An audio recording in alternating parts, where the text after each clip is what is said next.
우와 이야 웜에 우리 같이 인사하겠습니다. 우와 이야 웜에. 예. 계속해서 우리가 북이스라엘의 역사를 우리가 묵상하고 있습니다. 북이스라엘의 왕 아합의 뒤를 이은 아들이 바로 아하시아입니다. 그런데 성경이 기록하고 있는 아하시아의 행적은 아주 간단하게 기록되어 있는데요. 그가 난간에서 떨어져서 병을 얻게 되고 그 병으로 인해서 자신이 죽을까 살까를 에그론의 신 바알세붑에게 물었다는 기록이 남겨져 있습니다. 오므리에서 시작한 아합 왕조, 그리고 그의 아들 아하시아, 그리고 아하시아가 결국에는 엘리야의 예언대로 죽고 여호람이 그 뒤를 잇게 되는데요. 그러나 이렇게 아합 왕조는 갈수록 이스라엘의 온 죄악을 뒤덮는 데 역할을 하게 됩니다. 이때 하나님께서 엘리야뿐만 아니라 엘리야의 뒤를 이을 엘리사를 준비시키고 또 선지자의 제자들을 준비시키셔서 새로운 역사를 이어가십니다. 패역하고 어두운 시대를 밝히기 위해서 온 힘을 다했던 엘리야 선지자, 이제 그가 하나님의 부르심을 따라서 불수레를 타고 하늘로 올라감으로써 이 땅에서의 삶을 이제 마감하게 됩니다. 오늘 본문은 불수레를 타고 올라가기 전에 여리고까지 3번 이동하면서 끈질기게 그의 뒤를 이을 엘리사가 엘리야를 따릅니다. 그리고 마지막에 결국 얻어낼 것을 얻어냅니다. 그 얻어낸 것이 바로 갑절의 은혜였다는 거죠. 갑절의 능력, 은혜 또는 영감, 이렇게 표현할 수 있겠죠. 여러분, 우리도 이와 같이 하나님 앞에 끈질기게 기도하고 매달려서 갑절의 은혜, 갑절의 능력, 그 영감으로 살아가시기를 주님의 이름으로 기원드립니다. 그냥 요만큼으로 그저 그렇게 살아가는 인생이 아니라 하나님 앞에 끈질기게 매달려서, 그래서 갑절의 능력을 구하시길 바랍니다. 그래서 여러분의 힘으로 감당하면 감당하는 일이 얼마 되지 않아요. 그러나 갑절의 능력을 입으면 그 이상의 것들을 할 수 있다는 것을 여러분들 믿음으로 고백해 내시기를 주님의 이름으로 기원합니다. 그래서 엘리사가 대단한 사람이에요. 어떻게 하든 그의 스승 엘리야를 따라다니면서 그가 불수레를 타고 하늘로 올라가기 전에 어떻게든 그 갑절의 능력을 얻기 위해서 매달리지 않습니까? 그리고 결국에는 엘리야가 한 것처럼 그도 그 물을 쳐서 물이 갈라지는 역사를 그가 직접 경험하지 않습니까? 우리도 그와 같아야 됩니다. 사실 우리 개인적으로 볼 때는 별 볼 일 없어요. 특히나 우리가 어느 분야에서 내가 상당한 연수만큼 경험을 쌓는다 하더라도요, 이 세계적으로 따지자면 정말 별 볼 일 없어요. 물론 세계적으로 어떤 한 분야에서 1등 하는 사람들도 있겠죠.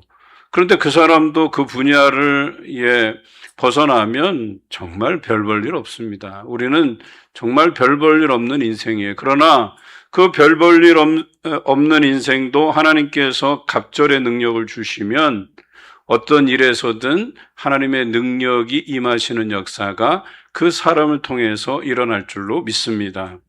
그래서 저는 오늘 엘리야와 같이, 엘리사와 같이 여러분들이 갑절의 은혜로, 갑절의 능력으로, 갑절의 영감으로 살아나가시기를 간절히 기원드립니다.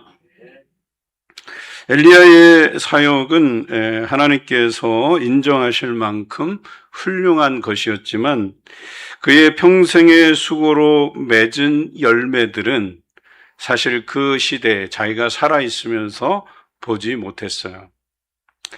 변할 줄 모르는 시대의 그 죄악 속에서 하나님께서 엘리야에게 주셨던 그 성령의 역사. 그러나 여전히 그 열매들은 그가 보지 못했어요. 그리고 그것을 이어가기 위해서 엘리사가 성령의 역사를 갑절로 자기에게 부어달라고 요구하는 그 장면이 오늘 성경에 드러나고 있어요. 이 일을 통해서 엘리사와 그 선지자들의 제자들을 통해서 하나님께서는 또 새로운 역사를 이루시고자, 그리고 엘리야가 뿌려놓았던 씨들의 열매를 맺기 위해서 이제 일하시고 계심을 보게 됩니다. 엘리야에게 마지막으로 준 사명은 이 악한 세대를 끝내는 거였습니다. 즉 아합 왕조, 오므리로부터 시작한 이 아합 왕조의 그 뿌리까지 하나님께서 다 소멸시켜 버리고 다시금 새로운 역사를 쓰도록 그 기틀을 다지는데 이 두 선지자를 사용하셨다는 거예요. 그러나 참 안타까워요. 우리는 결과를 알잖아요. 북이스라엘의 역사가 어땠습니까? 이 두 선지자의 그 사명 감당함, 그 노력에도 불구하고 그 우상에서 벗어나지 못하고 결국은 나라가 망하게 돼요. 그리고 열 지파반도 역사의 흔적 속에서 거의 사라지게 되죠. 그러나 이 두 선지자가 그렇다고 해서 한 일이 그저 헛된 일이냐, 바람을 잡으려는 것이냐, 그렇지 않다는 거예요.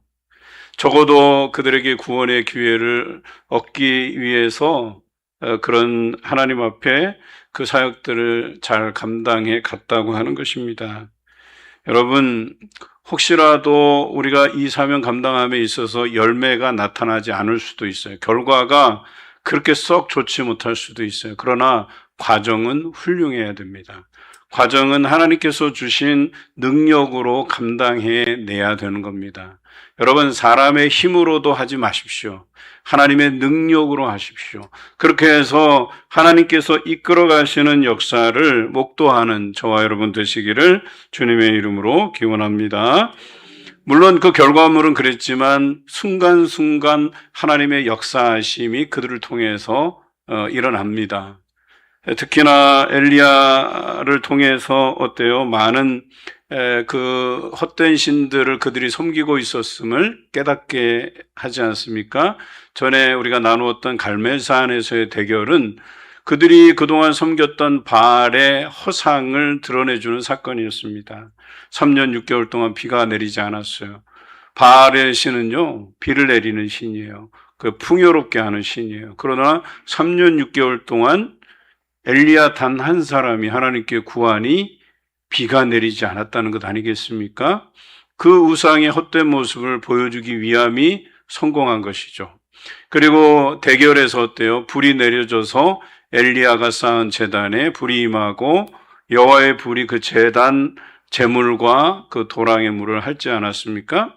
그것을 통해서도 바알의 헛됨을 알려주신 것이죠. 그리고 바알 선지자 450명을 죽여 없애지 않습니까? 이것도 보면 하나님의 큰 역사하심이라고 하는 겁니다.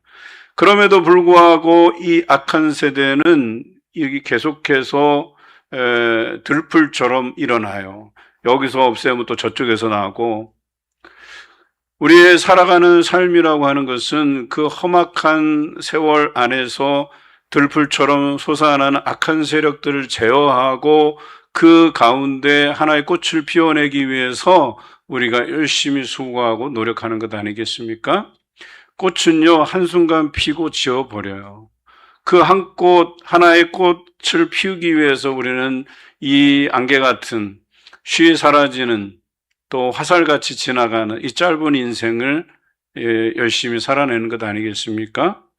적어도 여러분, 죽기 전에 신앙의, 믿음의 꽃 한 송이는 피워내시기를 주님의 이름으로 기원드립니다. 아무것도 하지 않고 꽃도 피지 못하고 누군가에게 그 순간적인 아름다움을 보여줄 수 있는 삶이 없다라고 하면 여러분 굉장히 무의미하지 않겠습니까? 나만 호의호식하면서 이 땅에서 잘 살다 가면 그 무슨 소용이 있겠어요? 차라리 꽃 한 송이처럼 누군가에게 향기로운 향기를 전해주고 또 이렇게 모양새 좋고 그 처소의 아름다움을 전해주는 그런 꽃과 같이, 화분과 같이 여러분 살아가시기를 주님의 이름으로 부탁드립니다. 오늘 엘리야 선지자는 아합의 아들 아하시아가 다락 난간에서 떨어져서 병이 들고 그 일로 인해서 바알세붑에게 물었다 하는 것을 듣고 이제 아하시아에게 가서 그의 죽음을 예언하게 됩니다. 바알세붑이라고 하는 것은 블레셋의 도시 에그론의 백성들이 섬기는 신의 한 종류였었어요. 그런데 이 바알세붑이 뭐냐면 파리들의 주 이런 뜻이에요.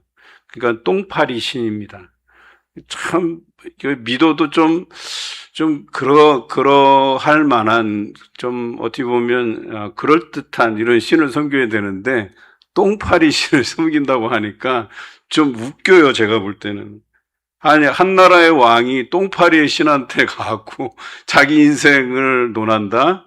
이거 웃기는 이야기죠. 여러분 같으면 똥파리의 신한테 가고 나의 인생이 어떻게 된 것을 여러분 묻겠습니까? 그러니 이것이 북이스라엘의 현실이에요. 왕이 이 정도면 뭐 백성들은 어지간하겠습니까? 이 예언으로 아하시아는 자신의 죽음을 예언한 그 엘리야를 체포하려고 3번이나 군사들을 보내요. 50부장을 보냈으니까 군사도 몇 명? 50명이 붙어서 엘리야를 체포하려고 해요. 첫 번째, 두 번째 다 실패했어요. 왜 실패했습니까?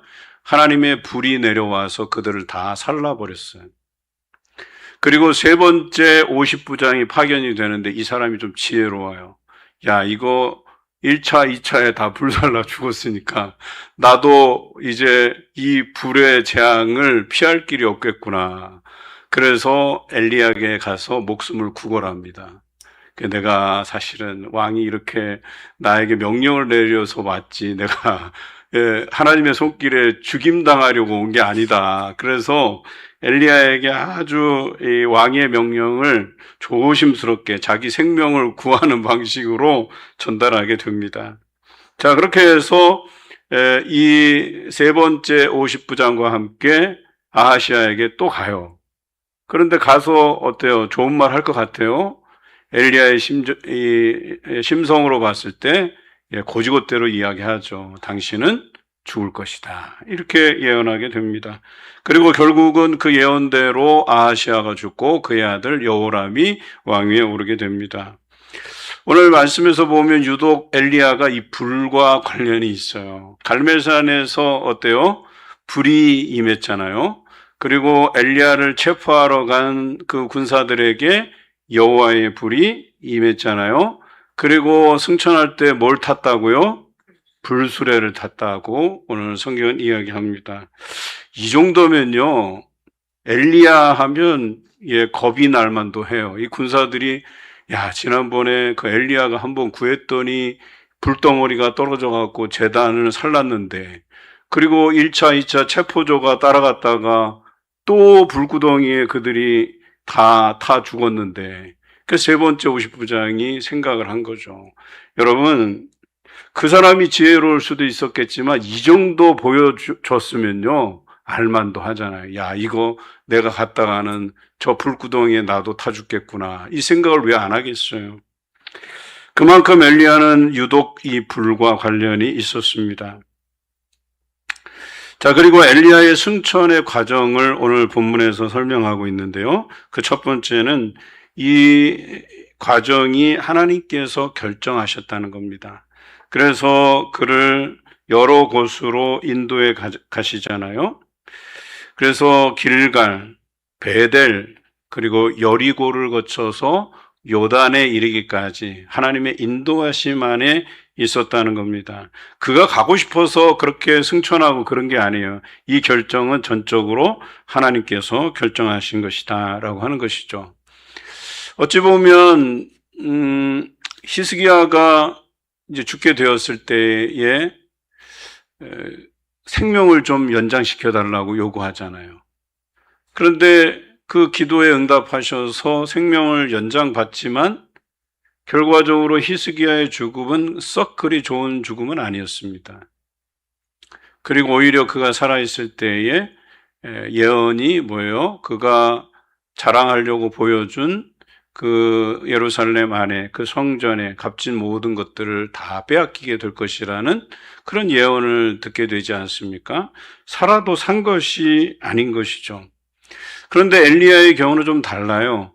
이 하나님께서 그를 죽지 않고 죽음을 맛보지 않고 하늘로 올리시기 위한 결정을 하셨다는 것이죠.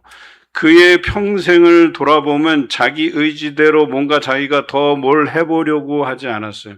오히려 이 정도면 충분합니다. 이제 내가 죽기를 간구합니다. 이 정도만 빼놓고는 대부분 다 하나님께서 인도하시는 대로 그가 살았다는 것이죠. 그런데 죽기를 청할 때도 사실 이 정도에서 내 인생 끝나면 좋겠다라고 생각했지만 또 하나님께서 그를 먹이시고 또 약속하신 장소로 이끄시고 그곳에서 또 마지막 사명을 주실 때에 마지막까지 그 사명을 감당하는 것들을 보면 정말 엘리야의 인생은 대단한 인생이다 하는 생각을 해보는 거죠. 제가 유독 성경에서 다윗을 좀 흠모하는 편입니다. 그래서 다윗의 인생이면 참 잘 살았다 할 만한 인생이에요. 그 다음으로 꼽는 인물이 모세와 엘리야입니다. 그리고 예수님께서 변화선상에 나타나서 그들과 대화하신 사람이 누구예요? 모세와 엘리야잖아요. 그런 걸 보면 좀 특별하게 여기신 것도 같아요. 특히 엘리야가 죽음을 맛보지 않고 하늘로 승천한 것은 두 번째 있는 일이었잖아요. 그전에는 에녹이라는 사람이 죽음을 맛보지 않고 승천했다는 기록이 있었죠. 자, 두 번째 엘리야의 승천은 이 엘리사가 함께 했는데 엘리야는 이 엘리사를 떨어뜨려 놓고 가기를 원했어요. 그런데 엘리사는 하여튼간 고집스럽게 어떻게 하든 엘리야에게서 뭔가를 받아내야 되겠다는 생각을 가지고 따라다닌 거예요. 길갈에서도 그렇고 또 피해서 베델로 갔는데 거기까지 따라오고 여리고로 옮겼는데 또 거기까지 따라온 거예요. 그리고 나서 뭘 구하는지 그랬더니 자기가 갑절의 능력을 원한다고. 그렇게 해서 그 능력을 얻게 되지 않습니까? 그 다음에 마지막으로 엘리야는 불수레를 타고 승천하게 됩니다. 그래서 에녹 이후에 죽음을 맛보지 않고 승천한 두 번째 인물이 됩니다. 또 이 사건은 대단히 의미 있는 사건이에요. 이것이 바로 성도들의 부활의 모습을 예표하는 것이기 때문에 죽은 자들이 먼저 일어나고 그 다음 이어서 죽지 아니한 자들이 어때요? 공중에 들림받고 재림하실 예수 그리스도를 영접한다. 이렇게 성경은 기록하고 있잖아요. 그러니 이 엘리야와 에녹의 승천의 장면은 바로 우리가 이 땅에서 살다가 그 산자들이 공중에 들림받아서 예수님을 맞이하는 장면을 우리 충분히 그려볼 수 있다는 것입니다. 자, 이제 엘리야가 불수레를 타고 하늘로 올라간 이후에 이제 엘리사가 엘리야의 뒤를 이어서 선지자의 역할을 감당합니다. 제일 처음에 쓴물을 단물로 만드는 기적을 일으키게 되지요. 그게 갑절의 능력을 얻은 것으로서 행하는 기적이었습니다. 그리고 두 번째는 뭐예요? 엘리사를 조롱하는 아이들이 등장하게 되죠. 그때에 어떻게 해요? 그 엘리사가 하나님께 기도하니 암곰 2마리가 나와서 그 아이들을 집어삼키게 되죠. 그들을 찢겨 죽이는데 42명이나 거기에서 희생이 됩니다. 그런데 이 아이들에 대한 히브리어는 나르라고 하는 단어인데요. 사실 이거는 아이들을 뜻하지 않아요. 한 청년쯤. 그러니까 16세 이상의 그래도 좀 어느 정도 사고력이 생기고 독자적으로 활동할 만한 그런 청년들을 의미해요. 그런데 이들이 뭐라고 놀렸습니까? 대머리요 올라가라 그러죠. 여러분 그 대머리를 함부로 이렇게 말하는 게 아니에요. 이것을 보면 하나님의 사람을 이런 식으로 조롱했어요. 그런데 여기에는 두 가지 의미가 포함되어 있어요. 자, 우선 엘리야에 대한 조롱입니다. 불수레를 타고 올라갔어요. 어떻게든 그의 그 역사적인 사건을 깎아내리고 싶어요. 그랬던 그가 이렇게 볼품없는, 대머리이면서 볼품없는 엘리사 같은 사람을 후계자로 세웠냐? 바로 이것이에요. 이런 조롱이에요. 그러니까 이것은 엘리사에 대한 조롱뿐만 아니라 그런 사람을 세우신 엘리야에 대한 조롱이기도 해요. 여러분, 이 아이들, 청년들, 이 철없는 사람들이 말하는 것들이 얼마나 그것이 하나님에 대한 정면 도전인가를 한번 생각해 보시라는 겁니다. 그래서 제가 늘 강조하는 게 뭐예요? 하나님께서 세우신 리더십에 대해서 뭐라 하지 마세요. 그 세우신 데에는 다 이유가 있고 목적이 있어요. 그리고 그의 연약함을 쓰시는 거예요. 그 연약함을 통해서 하나님의 능력이 행해짐을 사람들로 하여금 보게 하시는 겁니다. 여러분, 능력이 많고 재주가 많고 실력 있는 사람들이 그만큼의 노력하는 건 별 볼 일 없어요. 그러나 정말 이 사람이 뭘 할 수 있을까라고 하는 걱정스러운 사람들이 오히려 하나님의 능력을 힘입어서 갑절의 능력으로 그가 연약한 모습으로 일하나 갑절의 능력으로 임하시는 하나님의 역사가 그 사람을 통해서 드러날 때 사람들은요, 하나님 살아계시는구나. 이것을 갑절로 고백해내고 갑절로 경험할 줄로 믿습니다.